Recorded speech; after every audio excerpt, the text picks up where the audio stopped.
Welcome to Fair Game. I'm Kristine Leahy. My guest today has one of the most interesting paths to the NBA you'll ever hear, but his impact goes well beyond the basketball court. From the Charlotte Hornets, Bismack Biyombo is here. Thanks so much for coming in today. Thank you for having me. So I know this is a really tough question to kind of summarize quickly, but you were born and raised 8,000 miles away in the Congo. What is life like growing up for you? It's a bit different than the usual. Congo is a vast country. You know, we have about 75 million people, or a little over 75, but it's 80% of the population that are poor. But also the country is one of the richest, is worth over $24 trillion. So, you know, growing up, it wasn't like you grew up like a kid. You know, you have to skip meals every now and then. You have to walk 45 minutes to go to school. This is you. We're talking about you. This is me who's talking about.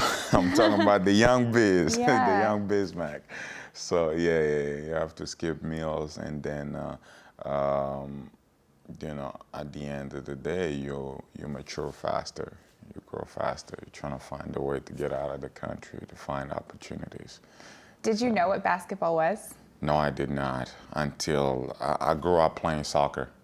And I think when I got around the age of 12, my uncle was playing a little bit, and I went and watched him for a little bit. And one day I asked for my friend to record, you know, the VS, you know, the VHS. So when he recorded, then he would give me the tape, and I'll watch it. Of the NBA? Of the NBA. Oh, wow. Do you remember your first game you watched? The first game was the Bulls and the Knicks final. That's pretty good. Did not know who everybody was, but obviously everybody was just talking about Michael Jordan, so we're all excited to see Michael Jordan. And then eventually we start feeling attached to Mutombo, because Mutombo came from Congo. I came Olajuwon, Manute Ball at the time, all these successful stories of people that went from Congo, our situation, into the NBA. So then you start feeling like, oh man, this is kind of cool. Maybe some days I could be there. Maybe some days I might have a chance. So that's kind of how we start being introduced to basketball. Most guys that I talk to who are in the NBA, it's okay, AAU, high school, college. That was not your situation. No, not even close. What was your journey there? So my journey was, we played on a Saturday, barefoot. In the Congo? In the Congo, or we play with dressing shoes. Oh my gosh, like dress shoes? Because we could not afford basketball shoes. My parents could not afford it, so you have to find another way. And obviously I was falling in love with the game. And then we were playing in school a little bit, and that was it pretty much. There were no AAU, and then at 14, when I decided to take it real serious, so then I went and started competing, because there were a league of teams that compete, but it's not as major as here. Here there's a bunch of leagues. In the summertime, you have, you know, all these players, NBA players, get together and compete. We don't have that. Yeah. So long story short, when I started competing in a local league, that's when I start getting more attention, and I start getting better, and people are like, sure, you could actually become good. Okay. So then they start talking to colleges. They say, well, we're gonna talk to colleges and see if in the US? In the US, if you can come to the US. And when I turned 16, I was like, I don't wanna go to college. Like, that's too young. I want to play pro. Oh, you wanted the money. I wanted the money. Okay, I get it. I'm going for the money, and then I'll figure out the rest. So that's when I started a conversation with my parents, like, can I get a chance to be a pro? Can you guys let me be a pro?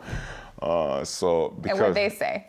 They refused. They said no? They said no, because I was the firstborn, and they didn't want to let me walk because they feel irresponsible, you know.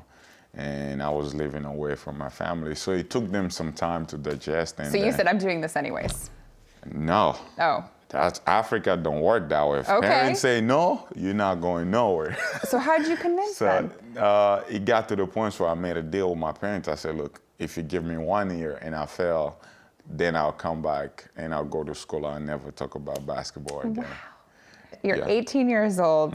You come to the U.S. Yeah. You're living here now. What was the craziest part about that transition for you? The crazier part is that I went from having $0 in my bank account to have hundreds of thousands.